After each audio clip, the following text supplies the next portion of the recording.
Do not worry about what you will eat or drink, what you need to pack, what you should wear. Focus instead, the scripture says, on God's kingdom. Seek God's plan for your life, and everything else will be given to you besides. Every 2 months, I get together with a group of other church leaders for a support group kind of meeting. And there's a facilitator there who himself is a minister in the Methodist Church. And he asks us good questions at the beginning of each meeting to get us thinking and talking. And the question he asked us last month was, when is the last time that you had absolutely no idea what to do next? And what did you do then? If you are a member of the class of 2019, that's you right now. No idea what to do next. And you might say, no, I totally know. I know what job I'm going to, or I know where I'm going to be enrolled as a freshman in the fall. I totally know what I'm doing. And I'm here to say, no, you don't. You've never been whatever it is that you think you're going to be. You've never been that before. So even if you have a plan, you have no way to know what that's going to be like. And you also know this. We have no way to protect you on the journey.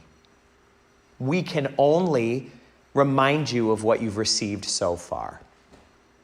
We cannot run alongside of you, offering you chapstick and gum and a scarf as you go on this journey. You have to do it on your own.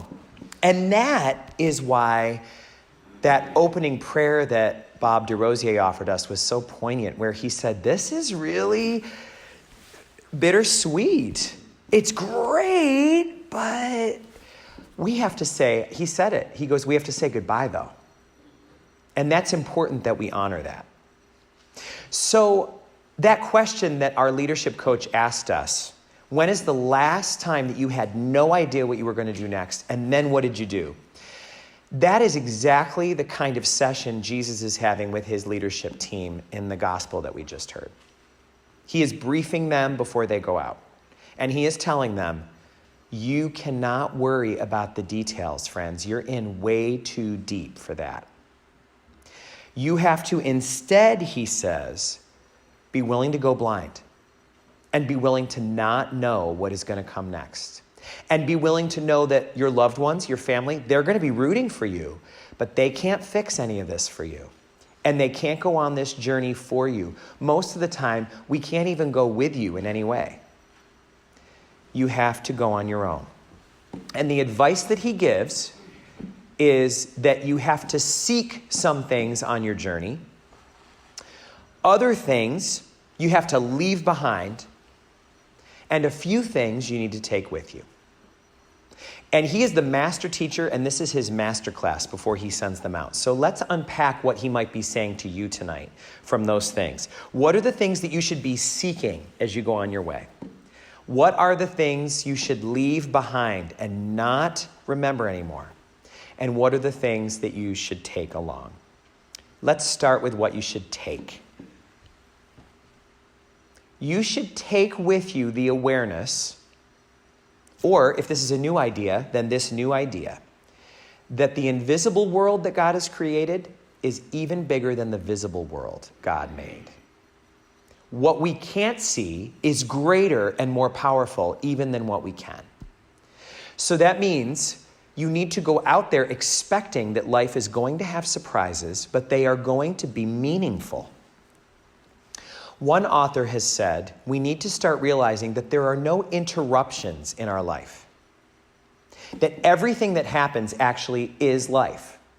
That's what life is. There aren't any interruptions to life. I can't say, I was having this really normal life until I lost my job. I was having this really good life until we wound up moving and going somewhere where I didn't know anybody. I was having a really great life until a flood changed the way our house looked. Those aren't really interruptions. That is life. That is not without meaning. There's a good chance that whatever happens in your life that you didn't see coming, whatever happens that you didn't expect, that is going to be the seeds of the best lessons you have ever had. So you need to be willing to take that faith with you. The faith that says, there's a lot of people out there that only believe in what they can see and prove. And that's fine, but there's so much more than that.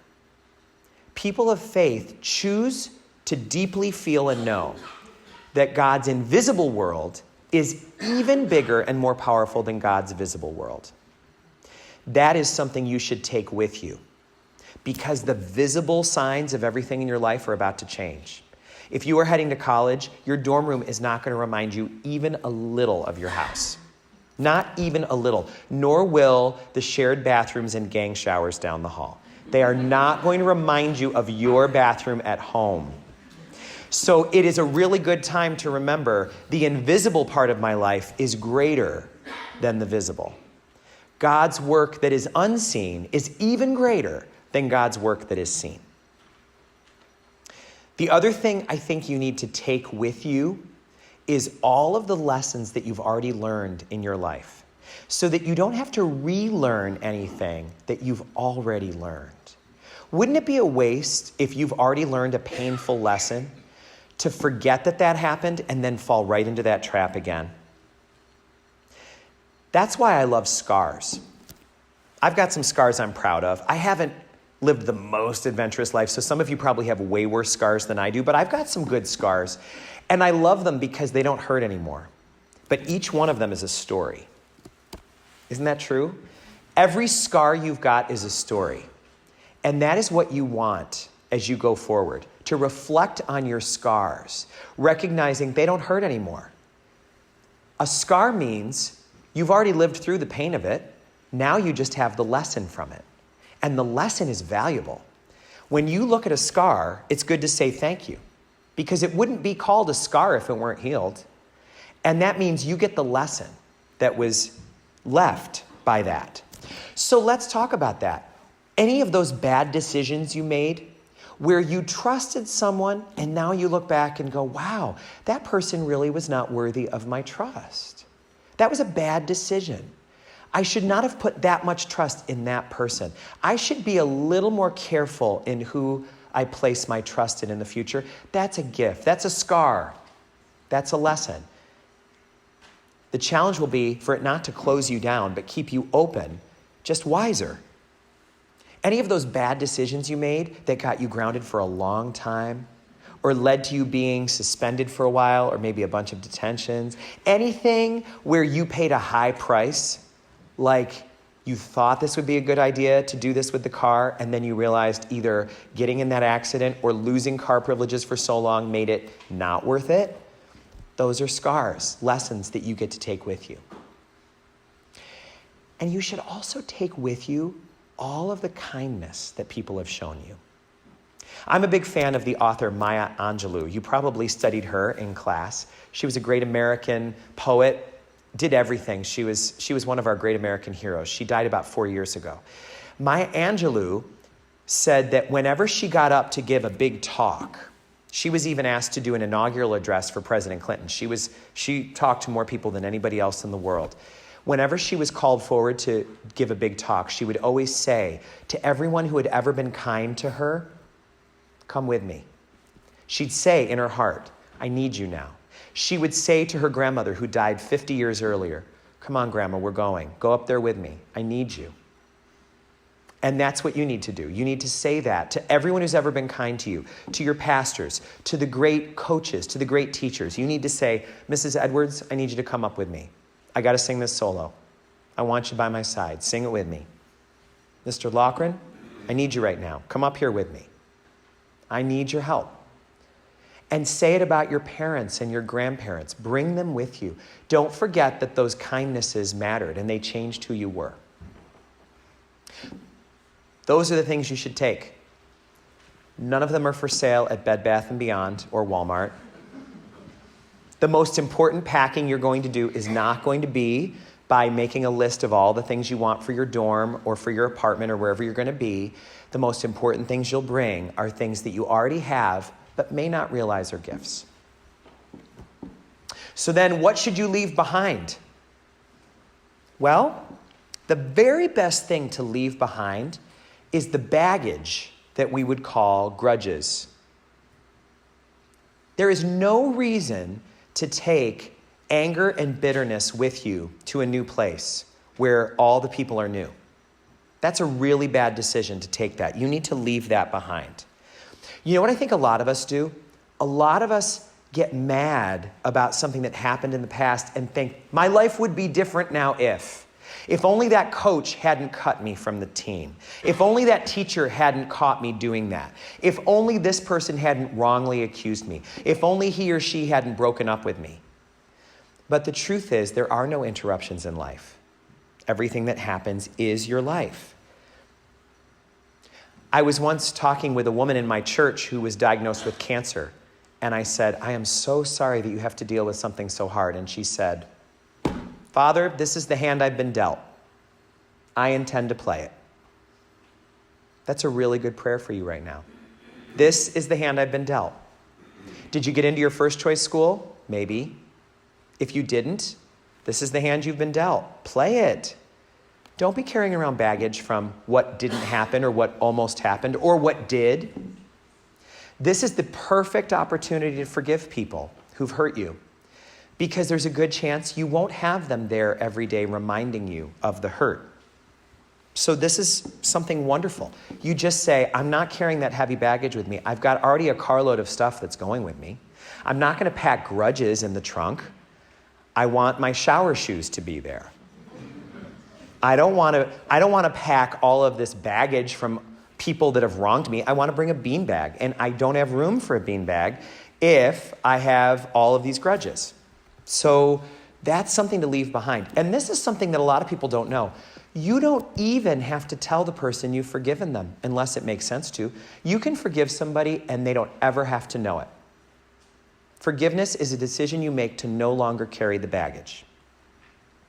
So whatever grudges you have, whatever regrets you've got, whatever people you find yourself thinking about, I can't believe she did that, I can't believe he did that, this is a really good time to leave that behind.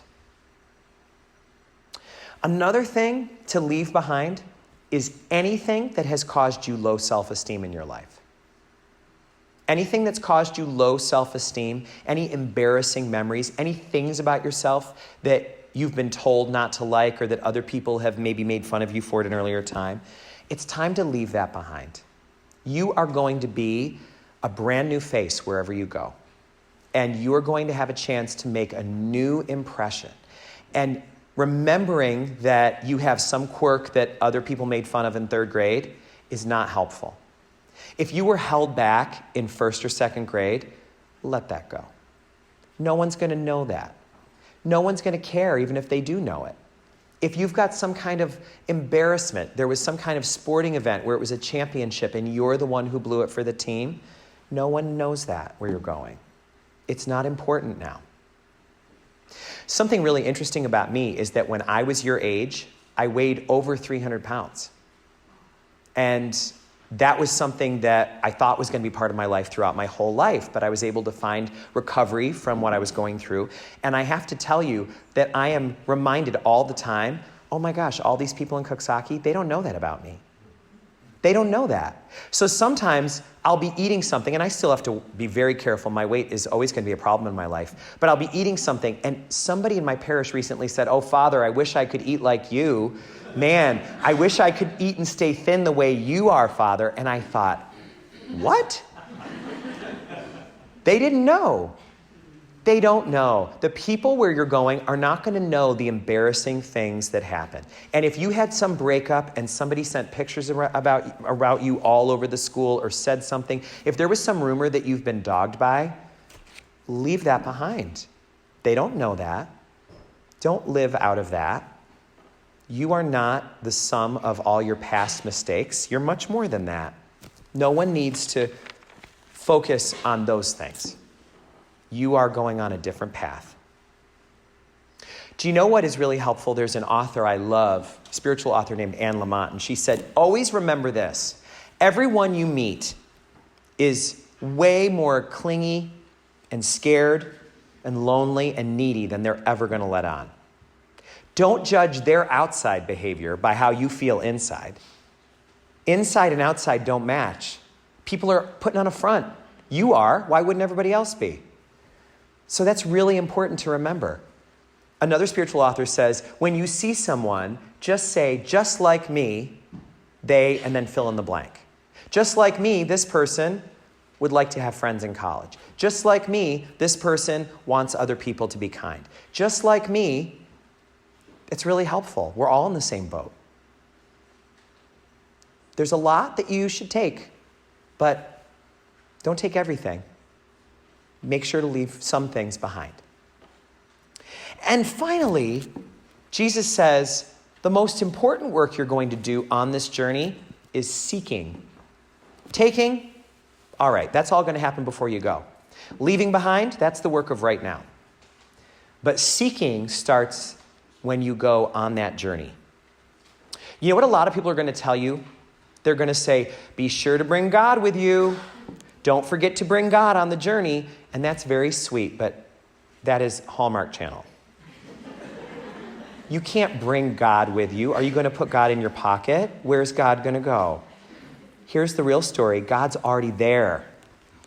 God made everything. God's already ahead of you. God's behind you. God's above you. God's below you. You're not going to bring God with you. God's not some little trinket. You're going to go out looking for where God is. God is already there. God's already in this. And Jesus' way of saying this is, seek God's kingdom. Don't worry about what you're going to eat, what you're going to drink, what you're going to wear, all the details, who your roommate's going to be, how far the bathroom is down the hall. None of that is the most important stuff. Your professors, the program that you're in, none of that's what matters. Seek God's kingdom where you're going. Maybe some of you are going to be staying locally, but everything's going to change. Seek where God is in that. Maybe some of you are going to Indiana or Florida or California. Know that God's already there. God is waiting to be discovered in those places. And the other thing that we need to seek is something that a lot of us don't realize until we get to a later stage of life. A lot of students ask me to write them letters of recommendation, and so I always say the same thing. Do you have a copy of a resume that you can give me? And the resume that they give me is often very good. It talks about their activities and their sports and their music, and I'm really honored to read about that and send it. But you know, it's only so helpful because the things that the college admissions team wants to read about are not about things on your resume because they get a copy of that. They want to know, are you going to be somebody who's on track to someday have a great obituary? Isn't that a weird thought? But think about that. All of us are always working on our resume, but we should be working on our obituary. Because that's when, at the end of our life, people look back and go, whew, he was an amazing person. Look at how that person was. Nobody says, oh my gosh, this person who died, he had a really high GPA in college. I've never said that in a funeral ever. And I've never heard that. And they never say, this person was so rich. That is never said at a funeral. All the things that we think we care about early in life are not the things that really matter. You know what they say? This person was so kind. This person was generous. This person would be the best friend anyone ever had. This person listened and cared about others. Those are the things that people talk about at funerals. It's embarrassing, in fact, if people talk about your resume, because it means they're searching. And let's see what else here. He was in the National Honor Society. If you were one of those really, really great people at the end of your life, people aren't going to need to look at your resume for anything. They're going to be talking about their experience. And that's what you need to be seeking. Opportunities to be working on a great obituary. A great life story that starts now. Tomorrow I have a funeral for a 90-year-old man at St. Mary's, Gene Kelly. And he was a remarkable figure. And he dropped out of high school when he was 16. And then there was an opportunity for a job at IBM, but he didn't have the education for it. So he started walking around with a pocket dictionary in his pocket. And it was like spell check for the 1950s. Every time he would go to write a word, he would check in the dictionary. Every time he would try to say especially, he would look and he would realize it was spelled especially. Don't say especially, there's no X in that word. So he would check himself. He gave himself his own education. And that makes an incredible story that people look back and say, wow, he went to that interview and he thought of his wife and children, and he thought of how much a job at IBM would help to pay for their needs, and that was his motivation. So he killed the interview and then totally got the job ahead of 11 other people who were high school and college grads. Those are the great stories. The great stories are the ways that people love one another. One of the other stories his family told was every time he got off the phone with his children or grandchildren, he would cry for just a few minutes because he loved them so much. Those are the stories that touch people's hearts. People aren't going to be looking at his resume. So if you are feeling like what I just shared with you is a little TMI, like, whoa, I thought this was going to be a nice celebration. Congratulations, we're graduating. And now I realize there's all this stuff we've got to take and all this stuff we've got to leave behind and so much to seek. If you're starting to feel overwhelmed and you're feeling like, wait a minute, can I opt out of this? Here's the story. Nope. You can't. Isn't that wild? Do you know why? It's the same reason why airplanes are not allowed to stay on the ground for very long. I learned this fascinating fact. I always thought that airplanes that were in the air for a long time were not safe to fly on because they were getting tired. And I found this out. Airplanes are in better shape in the air than on the ground because they were designed to fly. They actually don't age as they're flying. They age when they're on the ground because they're experiencing gravity and they're having all this weight on those little tiny wheels. And all of the air and condensation is starting to rust the wings and put condensation in the windshield. Planes don't like being on the ground because they weren't designed for that. They were designed to fly. And that's how graduates are too. It would be nice if we could say, you don't have to do all this. You don't have to go on this journey. You don't have to leave. But you do. You do. You have to. Because like planes, you were designed to fly. But don't panic. You've got a master teacher who's already there ahead of you, who's going to show the way. That's why we gather tonight, to remind you that you already have everything you need. Seek first God's kingdom. Make the list right now of the things you're going to take and the things you're going to leave. But then fix your eyes on what's ahead. Seek the kingdom of God. And as Jesus says, when you do that, everything else will be given to you besides.